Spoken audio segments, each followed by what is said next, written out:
फिर कुछ ऐसे एरियाज होते हैं जो हमने लास्ट प्रोग्राम में भी कवर नहीं किए, वो हैं जैसे डिसोसिएटिव आइडेंटिटी डिसऑर्डर है, जी, ये बड़ा इम्पोर्टेंट है। Multiple personality disorders, yes. ये बड़ा इंटरेस्टिंग एरिया है और आई थिंक इस पर भी बात करना ज़रूरी है, ज़रूर कीजिए। क्योंकि हमारे पास कई दफ़ा ऐसी प्रेजेंटेशंस आती हैं जो बल्कि देर से आती हैं, मैं समझता हूँ बहुत, और उसकी वजह ये होती है कि लोग ये समझने लगते हैं कि इन लोगों पे जिन भूत परीत का साया हो गया है, वो उनकी पर्सनालिटी अचानक से चेंज हो जाती है, वो दूसरी आवाज़ों में बातें करने लगते हैं, उनको खुद याद नहीं होता कि वो जब वो ऐसे ही बातें कर रहे थे तो उन्होंने क्या बातें की थी या क्या नहीं किया पता था। होता एग्जैक्टली। तो बेसिकली होता ये है कि जब कहते हैं कि ये पर्सनैलिटी जो मैं थोड़ा सा पीछे की तरफ आ रहा हूँ वापस और जी। उसको थोड़ा सा एक्सप्लेन करूँगा पहले कि ये है क्या मल्टीपल पर्सनालिटी डिसऑर्डर या जिसे डिसोसिएटिव आइडेंटिटी डिसऑर्डर कहते हैं।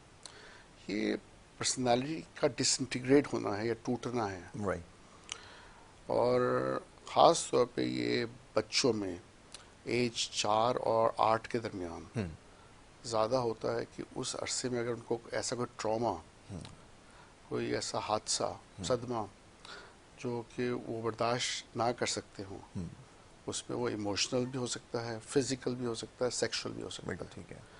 तो इस तीनों हवाले से स्कूलिंग के उसमें भी हो सकता है, घर के हवाले से भी हो सकता है, लेकिन वो जो है पर्सनालिटी को डैमेज करता है, डिसइंटीग्रेट करता है, राइट। और वो बच्चा जो है ना फिर वो डिप्रेशन में भी जाता है, एनजाइटी में भी जाता है, घबराहट बेचैनी होती है, उससे मायूसी होती है, और फिर वो उसकी पर्सनालिटी जब डिसइंटीग्रेट होती है ना, तो फिर उसको उस टाइम में वो स्केप होता है उससे नॉर्मल पर्सनालिटी से और एक ऐसे पर्सनालिटी में एंटर हो जाता है जो उसकी अपनी पर्सनालिटी से काफ़ी मुख्तलिफ होती है, राइट।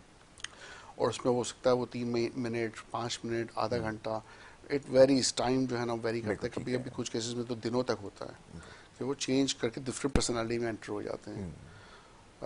और उसमें जो है वो उनकी पर्सनालिटी बहुत मुख्तलिफ होती है उनकी नॉर्मल पर्सनालिटी से, इवन आवाज़ तक बदल जाती है, बिल्कुल ठीक है। कि बोलने का अंदाज बदल जाए। वो अगर कोई बहुत ही शाई लड़का है, लड़की है, तो हो सकता है बहुत ही कॉन्फिडेंट हो उसकी दूसरी पर्सनालिटी, ऊंची आवाज़ में बात कर रहे हो, आदमी एग्रेसिव की भी आवाज़ हो में जाए, बात कर रहे हो, बिल्कुल। बिल्कुल डिफरेंट टोन से बात कर रहा, उसका नाम चेंज हो जाता है, उसकी आइडेंटिटी चेंज हो जाती है, लेकिन जब वो वापस अपनी प्रीवियस आइडेंटिटी में वापस आता है तो उस पर्सनालिटी को उस बारे में कुछ नहीं याद नहीं रहता, पता होता उसको नहीं पता एग्जैक्टली। होता, वो मेमोरी लैप्स हो जाता है कि भाई उस दौरान क्या हुआ था उसको कुछ याद नहीं होता।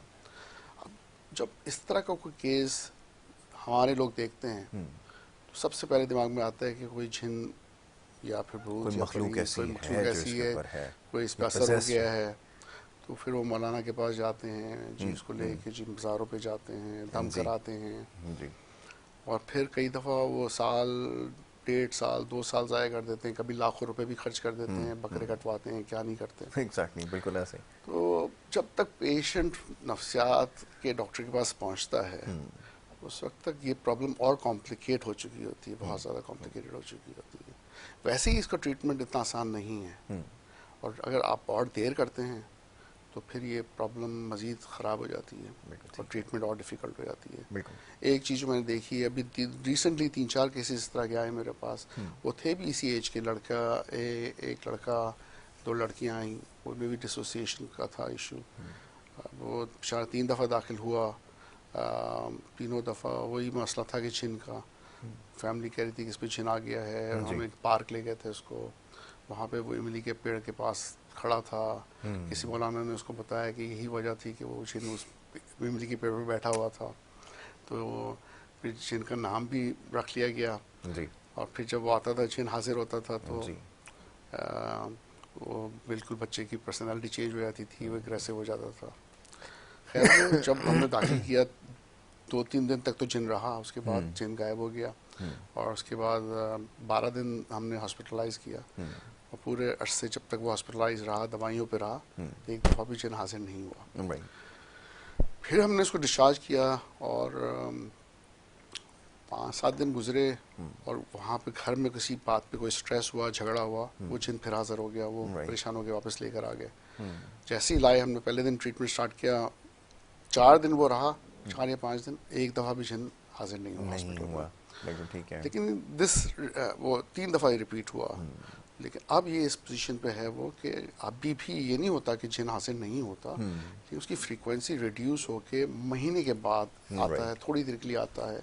बिल्कुल और मैं ठीक यही है। समझाता हूँ फैमिलीज़ को कि लोग treatment can be up to 4 to 6 months की उसकी पर्सनैलिटी डिसइंटीग्रेट हुई है, राइट। उसको रीइंटीग्रेट करने के लिए ग्रेजुअल प्रोसेस चाहिए, उसको कंसिस्टेंसी ऑफ बिहेवियर चाहिए, माँ बाप का प्यार चाहिए, उनका एग्जैक्टली, ट्रस्ट स्लोली चाहिए, ग्रेजुअली ठीक होगा। फेथ चाहिए, और वो स्लोली जो है ना उसकी पर्सनालिटी वापस डेवलप होगी। अच्छा, इस केस में, लड़के के केस में, माँ भी काम कर रही थी, बाप भी काम कर रहा था, दोनों एब्सेंट थे, बहनें पाल रही थी जी बच्चे जी। को।